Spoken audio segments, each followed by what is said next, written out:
Shalom, selamat pagi anak-anak yang dikasihi Tuhan. Apa kabar hari ini? Sehat? Puji Tuhan. Pagi hari ini kita akan kembali belajar agama bersama Miss Linda.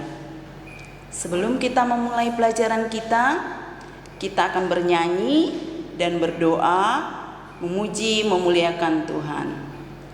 Baik anak-anak, semua sikap bernyanyi dan berdoa yang baik dan benar, kita akan menyanyikan lagu pujian Bapa Engkau Sungguh Baik.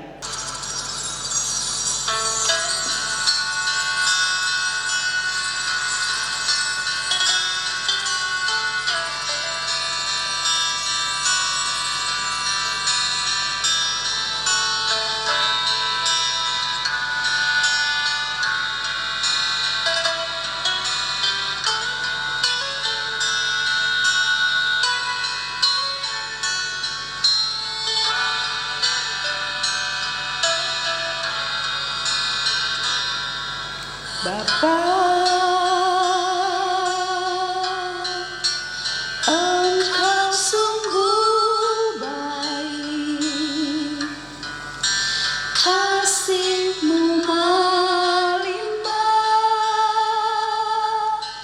di hidupku.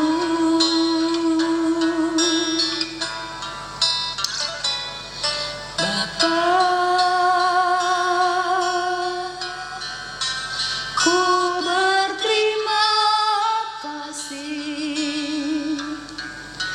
berkat-Mu hari ini yang Kau sediakan bagiku.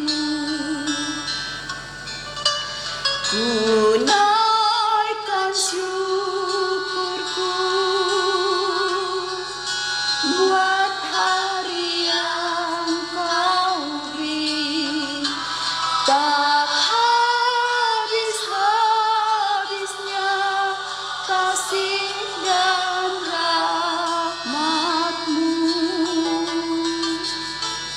selalu baru dan tak pernah terlambat pertolongan-Mu, besar setia-Mu di sepanjang hidupku.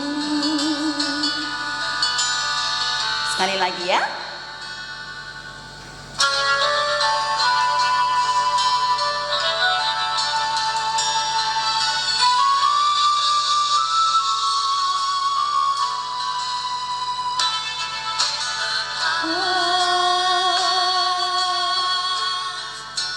Engkau sungguh baik, kasih-Mu melimpah di hidupku.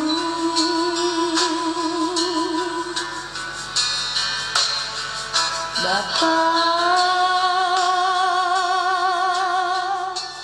ku berterima kasih, berkat-Mu hari ini yang Kau sediakan bagiku. Ku naikkan syukurku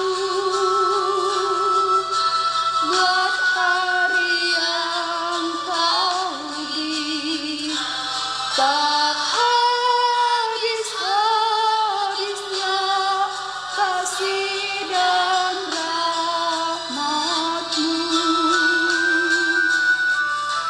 selalu baru dan tak pernah terlambat pertolongan-Mu, kasih setia-Mu di sepanjang hidupku. Baik anak-anak, sekarang kita berdoa. Hari ini doa memulai pelajaran akan dipimpin teman kita Orin. Silakan Orin, kita berdoa. Teman-teman, mari kita berdoa sebelum belajar. Tuhan Yesus, Engkau sangat baik dalam kehidupan kami. Saat ini kami akan belajar firman Tuhan. Berkatilah kami ya Tuhan Yesus. Kami berdoa dan mengucap syukur hanya kepadamu. Amin. Ya, terima kasih. Nah, anak-anak, pada pagi hari ini kita akan mempelajari dampak dosa. Sebelumnya, kita sudah belajar tentang dosa. Masih ingat semua apa itu dosa? Coba Agatha sayang, diulang kembali, apa itu dosa? Bagus. Dosa adalah tindakan manusia yang melanggar perintah Tuhan. Nah, anak-anak, sekarang kita akan mempelajari dampak dosa atau akibat dari dosa yang kita lakukan. Akibat dari dosa yang manusia lakukan dalam kehidupannya.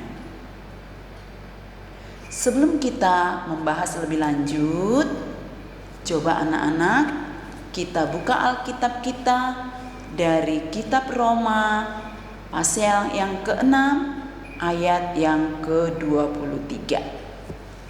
Roma 6 ayat yang ke-23. Sudah ketemu semuanya sayang? Sudah? Sudah siap? Siap semua ya?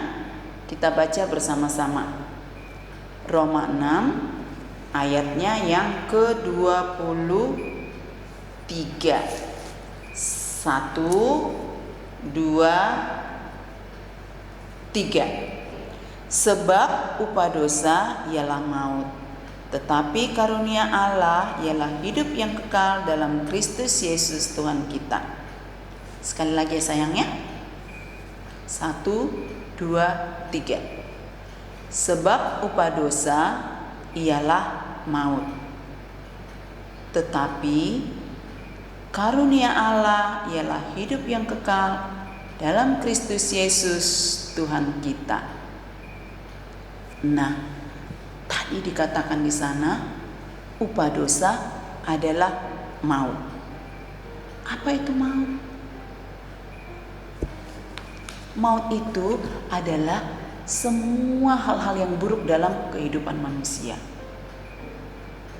Ya. Dampak dosa sangat buruk bagi manusia. Jadi, maut berarti segala sesuatu yang tidak kita inginkan. Dosa dapat berdampak buruk terhadap diri sendiri maupun terhadap orang lain. Ketika kita menyakiti hati teman kita, maka akan menimbulkan sakit hati serta siksaan kepadanya. Akan menimbulkan kepedihan dan perasaan tersiksa yang berkepanjangan. Teman yang kita sakiti hatinya bisa jadi membuatnya sering murung atau kurang bersemangat.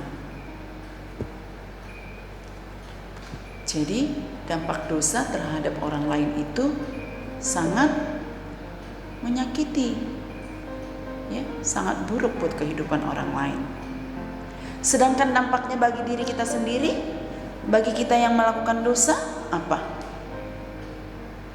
Kita akan dikejar-kejar rasa bersalah, perasaan tidak tenang, tidak nyaman, dan akhirnya hati kita tidak berdamai. Mengapa demikian? Tentu saja karena ketika kita melakukan dosa, kita sering menyepelekannya. Contohnya misalnya, ketika kita berbohong sama mama, pasti kita selalu merasa bersalah dan merasa takut, merasa cemas. Kalau nanti mama mengetahui nih, kalau saya sudah berbohong kepada mama. Nah, dampaknya kepada mama seperti apa? Ketika mama mengetahui kita berbohong, pasti mama menjadi sedih, mama menjadi murung. Mungkin mama juga akan menjadi merasa bersalah. Nah, sekarang kita sudah mengetahui dampak dosa bagi diri kita sendiri dan juga bagi orang lain.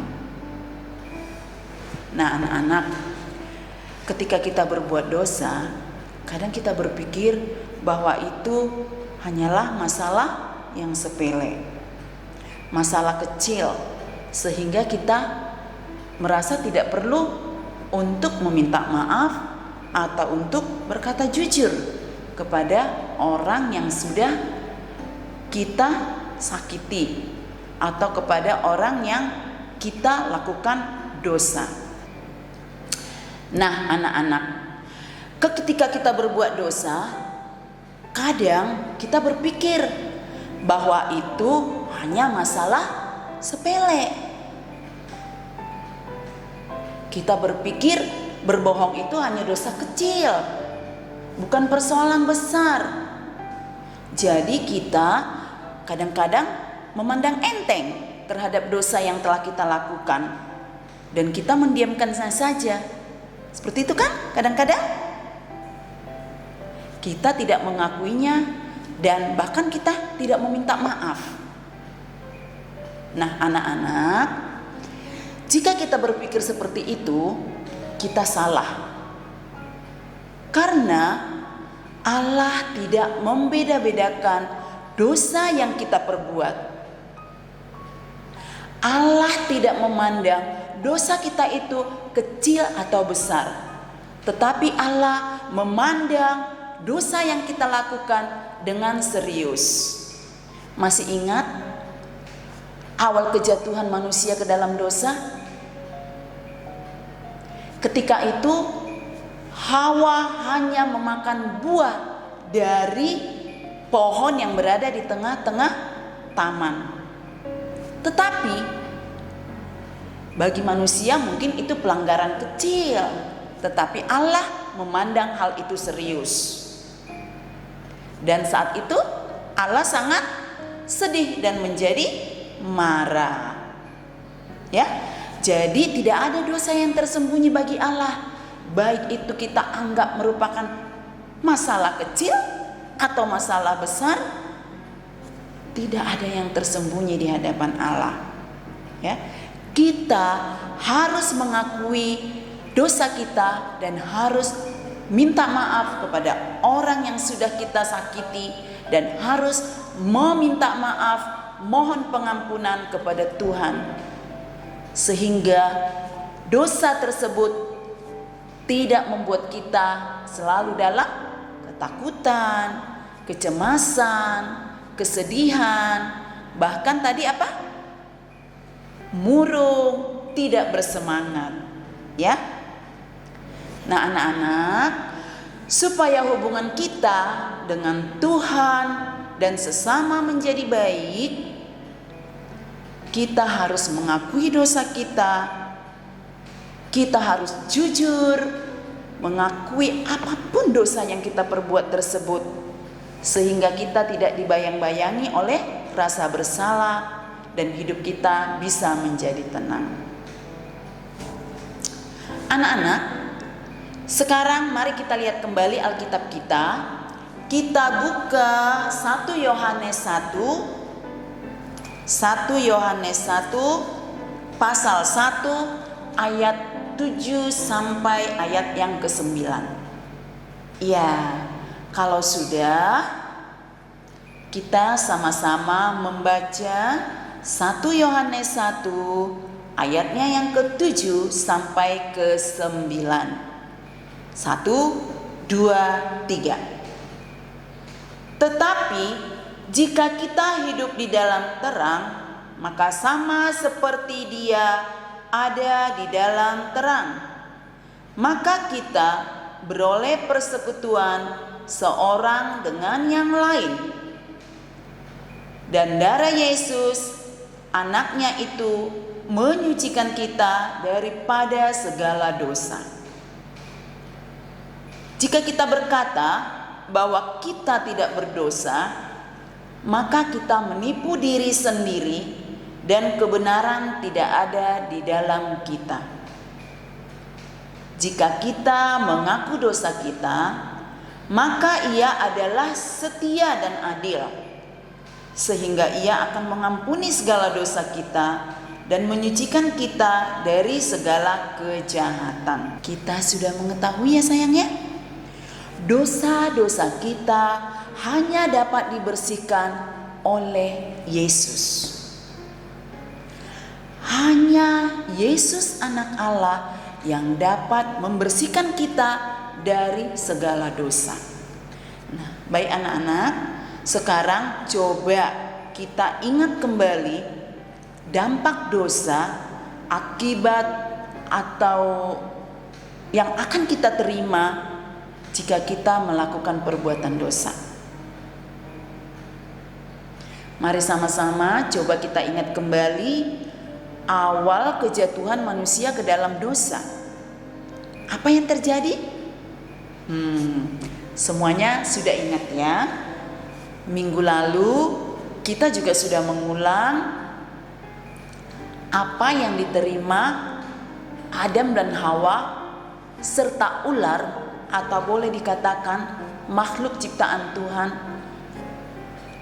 diberikan hukuman oleh Tuhan Allah akibat dosa dan pelanggaran yang sudah dilakukan.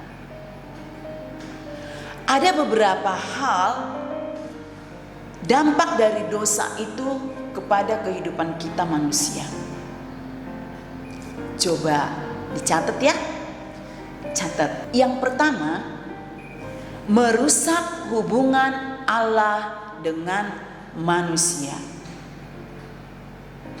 Sekali lagi Miss Linda ulangi. Merusak hubungan Allah dengan manusia. Yang kedua, merusak hubungan manusia dengan sesama. Ya, merusak hubungan manusia dengan sesama manusia. Yang ketiga, timbulnya ketakutan. Jadi dampak dari dosa atau akibat dosa itu menimbulkan ketakutan. Yang keempat, manusia mengalami penderitaan. Ya. Yang keempat, manusia mengalami penderitaan. Yang kelima, dampak dosa terhadap hidup kita. Dosa menjadi penghalang berkat Tuhan yang akan kita terima. Miss Linda ulang sekali lagi, coba dilihat catatannya. Dampak dosa terhadap kehidupan kita. Yang pertama, merusak hubungan Allah dengan manusia. Yang kedua, merusak hubungan manusia dengan sesama manusia. Yang ketiga, timbulnya ketakutan. Yang keempat, manusia mengalami penderitaan. Yang kelima, dosa menjadi penghalang berkat Tuhan yang akan kita terima. Nah, anak-anak sekarang sudah tahu ya apa dampak dosa dalam kehidupan kita? Semuanya itu telah kita lihat dalam kehidupan manusia pertama yang diciptakan Tuhan. Adam, Hawa dan ular mengalami atau menerima dampak dari dosa seperti yang tadi sudah kita tuliskan. Nah, anak-anak semuanya, anak-anak yang Miss Linda sayangi, sekarang kita sudah mengetahui dampak dosa. Jadi, mari jika kita ingin hidup penuh damai, kita harus mengakui dosa yang pernah kita perbuat, meminta maaf kepada orang yang telah kita sakiti, dan yang terutama mohon pengampunan kepada Tuhan Allah kita. Dan tentunya tidak boleh mengulanginya lagi, karena nanti percuma kita sudah minta maaf, kita meminta pengampunan dari Tuhan, tetapi kalau kita masih mengulanginya, Tuhan akan menjadi sangat sedih dan marah. Baik anak-anak, pelajaran kita hari ini Miss Linda sudahi sampai di sini. Hari Kamis kita akan bertemu lagi dalam materi selanjutnya. Sebelum kita mengakhiri pelajaran kita hari ini, kita bernyanyi kembali, bersyukur, berdoa, karena Tuhan sudah menyertai kita dalam pelajaran agama kita pada pagi hari ini. Kita bernyanyi kembali lagunya Dalam Nama Yesus. Bisa semua lagunya ya? Ikuti Miss Linda. Setelah itu nanti doa penutup kembali dipimpin teman kita Orin. Siap semua dengan sikap yang benar, kita memuji Tuhan.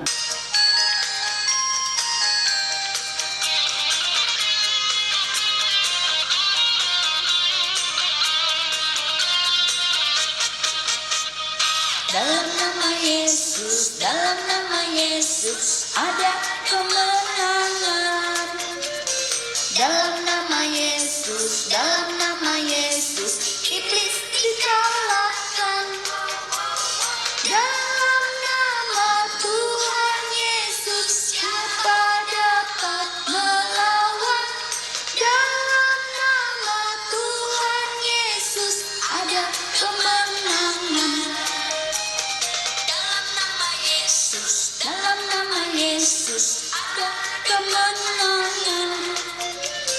Dalam nama Yesus, dalam nama Yesus iblis dikalahkan. Dalam nama Tuhan Yesus siapa dapat melawan? Dalam nama Tuhan Yesus ada kemenangan. Baik, silakan Orin dipimpin doanya. Teman-teman, untuk mengakhiri pelajaran agama kita, mari kita berdoa.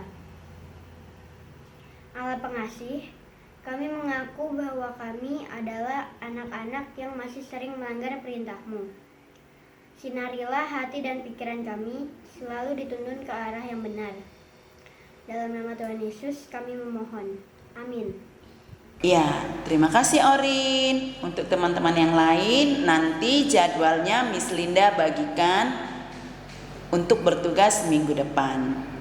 Sampai di sini dulu pertemuan kita hari ini. Shalom, Tuhan Yesus memberkati. Selamat beraktivitas.